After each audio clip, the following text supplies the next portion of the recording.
এক গায়ে এক বুড়ি বাস করত। সে ছিল খুবই গরিব, তার মতো এত গরিব আগে কেউ কখনো দেখেনি। ভিক্ষা করে সে যতটুকু চাল পেত তা দিয়ে ভাত রেঁধে রাতের বেলায় কিছু খেত, আর কিছু পরের দিন সকালের জন্য রেখে দিত। সে সব দিন পান্তা খেত বলে তার নাম ছিল পান্তা বুড়ি। একবার এক রাতে এক চোর আসলো এবং বুড়ির পান্তার খোঁজ পেয়ে সে প্রতি রাতে এসে তা খেতে লাগলো। চোরের জ্বালায় বুড়ি তো অস্থির। সে আর সহ্য করতে না পেরে রাজার কাছে নালিশ করতে চলল। যেতে যেতে দেখলো পথের মাঝে একটি বেল পড়ে আছে। বুড়ি, তুমি কোথায় যাচ্ছ? চোর আমার পান্তা খেয়ে ফেলে, তাই রাজার কাছে নালিশ করতে যাচ্ছি। ফিরে যাওয়ার সময় আমায় নিয়ে যেও। আচ্ছা, ঠিক আছে।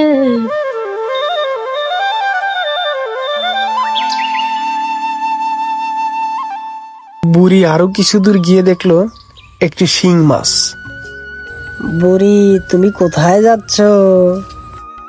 চোর আমার পান্তা খেয়ে ফেলে, তাই রাজার কাছে নালিশ করতে যাচ্ছি। যাও, ফিরে যাওয়ার সময় আমায় নিয়ে যেও। আচ্ছা, ঠিক আছে।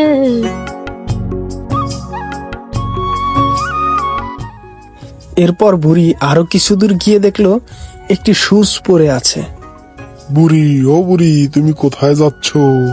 চোর আমার পান্তা খেয়ে ফেলে, তাই রাজার কাছে নালিশ করতে যাচ্ছি। যাওয়ার পথে আমায় নিয়ে যেও। আচ্ছা, ঠিক আছে।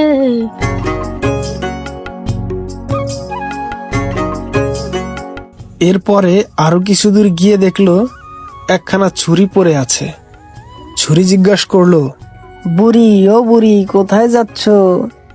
এত সময় বুড়ি ঠিকঠাক ভাবে উত্তর দিতেছিল। ক্রমে তার মাথা গরম হয়ে উঠতে লাগলো।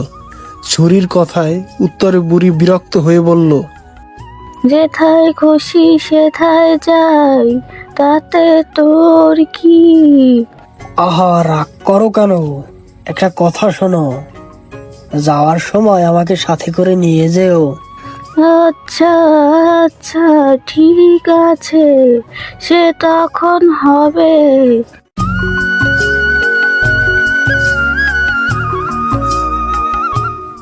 শেষে বুড়ি রাজবাড়ির কাছাকাছি গিয়ে দেখলো পুকুর পাড়ে একটি কুমির পড়ে আছে। এ বুড়ি, কোথায় যাচ্ছ? তোর কি? যেথায় খুশি যাচ্ছি, মরতে যাচ্ছি, যাবি তুই? ওরে বাপ রে বাপ, বুড়ি তো রাগে আগুন। বলছি, যাবার সময় আমাকে সাথে করে নিয়ে যেও। বেশ, দেখা যাবে তখন।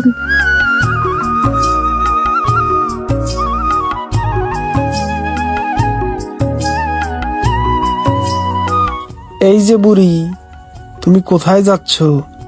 রাজামশাইয়ের অনুমতি ছাড়া ভিতরে কেউ প্রবেশ করতে পারে না। আমি যাচ্ছি রাজা মশাইয়ের কাছে নালিশ করতে। আরে আরে, রাজামশাই নেই তো, নালিশটা করবে কার কাছে? রাজামশাই গেছে শিকারে, তোমার নালিশ শুনবেটাকে? কপালে না থাকলে ঘি, ঠক ঠকালে হবে কি? এরপরে বুড়ি মন খারাপ করে বাড়ির দিকে হাঁটতে লাগলো। তবে বুড়ি যাওয়ার পথে কুমির, বেল, মাছ ও সুচ সবাইকে সাথে করে নিয়ে গেল। কিছু সময় চলার পরে যখন বুড়ি বাড়ি গিয়ে পৌঁছালো তখন কুমির বলল, ওই বুড়ি, আমায় ঘাটে বেঁধে রাখ। তোমার যদি ইচ্ছে হয় তবে থেকো এখানে পড়ে। ছুরি বলল, আমারে উঠানে রাখো, ওই যে সবুজ ঘাসের ভিতর। বুড়ি, আমায় তুমি দেয়ালে পুঁতে রাখো।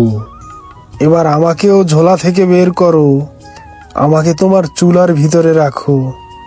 আমাকে তুমি ভাতের পাতিলে রাখো। যার যেমন ইচ্ছা তাকে সেভাবে রেখে বুড়ি রাতে ঘুমিয়ে পড়েছে। এমন সময় হঠাৎ করে চোর উপস্থিত। সে আস্তে আস্তে ঘরে প্রবেশ করলো।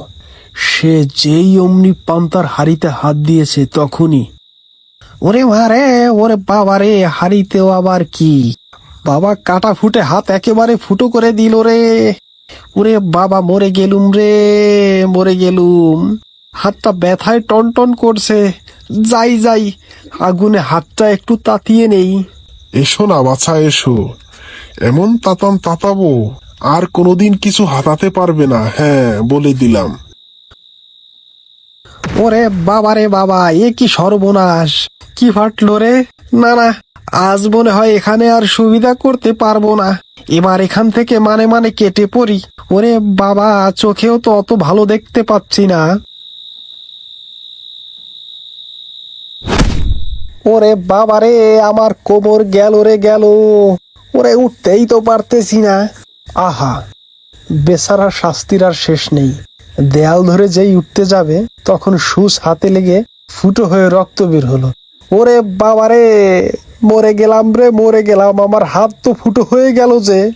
আমাকে টপকে কোথায় যাবে বাছাধন? ওরে, এ তো দেখছি সুচ। এখনই উঠোন দিয়ে পালাতে হবে। এসো এসো, আমি তোমাকে একবারে কাত করে দিব।